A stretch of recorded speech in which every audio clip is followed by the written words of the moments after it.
அனைவருக்கும் வணக்கம். அதான் மக்களே, இந்த திமுகவினுடைய மாமா இருக்கார்ல, யூடியூப் புரூட்டஸ், திமுகவினுடைய புரோக்கர். அவர் விசிக குறித்து ஒரு ட்வீட் போட்டிருக்காரு. அந்த ட்வீட்டை கீழே போடுறேன் பாருங்க.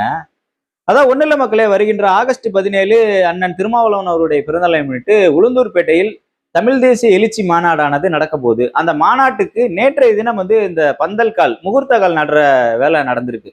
அதுல என்னன்னா, அந்த பந்தல் போடுறாருல அந்த உரிமையாளர் அந்த முகூர்த்த கால் நடுறதை ஒரு சம்பிரதாயமா ஒரு ஐயரை வச்சு பண்ணியிருப்பாரு போல இருக்கு. உடனே இந்த வீடியோவை எடுத்து போட்டு, ஐயோ ஆசானே என்ன இதுதான் சனாதன ஒழிப்பா அப்படின்ற மாதிரி இந்த புரோக்கர் போய் கேள்வி கேட்டிருக்கான். டேய் முட்டாப்பேல, உங்களுக்கு எல்லாம் எப்படி சொல்லி புரிய வைக்கிறதுன்னு தெரியல. அதாவது விபூதி வைக்கிறதோ ருத்ராட்ச கொட்டை போட்டிருக்கிறதோ சனாதனம் கிடையாதுடா. உங்க அமைச்சர் பெருமக்கள் போய் சாதி சங்க மாநாட்டுல கலந்துக்கிறாங்களே, அதுதான் சனாதனம். அமைச்சர் நேரு இந்த வழக்குல மாட்டிக்கிட்ட உடனேயும் ஓடி போய் சட்டநாதர் கோயில்ல போய் பரிகாரம் பண்ணாரு, அதுதான் சனாதனம். நல்லா புரிஞ்சுக்க. உங்க துர்கா ஸ்டாலின் இருக்காங்கல்ல, முன்னாள் முதலமைச்சர், இல்ல சாரி, முன்னாள் எம்எல்ஏ, அவருடைய மனைவி போகாத கோயில் கிடையாது, செய்யாத பூஜை கிடையாது. அதெல்லாம் பத்தி என்னைக்காவது பேசியிருப்பியா நீ? தெரிஞ்சாலும் நீ பேச மாட்டா, ஏன்னா அப்புறம் மாமூல் வராது. அதான் மக்களே, இப்ப இது போன்ற சாமி கும்பிடுறது இந்த மாதிரி சம்பிரதாயம் எல்லாம் உழைக்கும் மக்களுக்கு என்னைக்குமே செய்யும் தொழிலே தெய்வம்ன்ற ஒரு கொள்கை இருக்கு.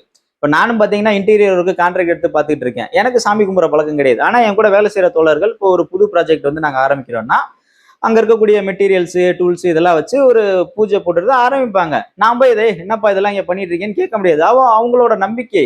இப்ப அதே போலதான் இந்த பந்தல் உரிமையாளர் இந்த ஒரு சம்பிரதாயத்தை பண்ணியிருக்காரு. என்னமோ அண்ணன் திருமாவளவன் அவர்களே ஐயர் மாதிரி உட்காந்து இதெல்லாம் பண்ண மாதிரி இன்னைக்கு கேள்வி கேட்டுட்டு இருக்கான். இப்படிதான் மக்களே, இந்த போதைப் பொருள் ஒழிப்பு மாநாடு அண்ணன் திருமாவளவன் அவர்கள் நடத்தினாங்க. அந்த போதைப் பொருள் ஒழிப்பு மாநாடு சமூகத்தில் ஒரு பெரிய விவாதத்தை ஏற்படுத்திடக்கூடாது, அந்த மாநாடு பொதுமக்கள்கிட்ட ஒரு விவாத பொருளா மாறிடக்கூடாதுன்னு அண்ணன் திருமாவளவன் அவர்கள் ராஜாஜிக்கு கட் அவுட் வச்சிட்டாரு அப்படின்னு சொல்லி திசை திருப்பின பொறுக்கிகள் தான் இவனுங்க.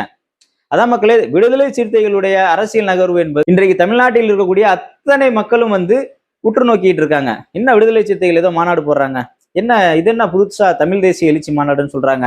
அப்ப சீமான் பேசுற தமிழ் தேசியம் என்ன, விடுதலை சிறுத்தைகள் பேசக்கூடிய தமிழ் தேசியம் என்ன? இப்படி ஒரு விவாத பொருள் கிளம்பிடக்கூடாதுன்னு இது போன்ற சில்லறைத்தனமான வேலைகளை, இது போன்ற கொத்தடிமைகள் தொடர்ச்சியா பார்த்துட்டு இருக்காங்க. எனவே தோழர்களே, கொஞ்சம் கவனமா இருங்க. நன்றி, வணக்கம்.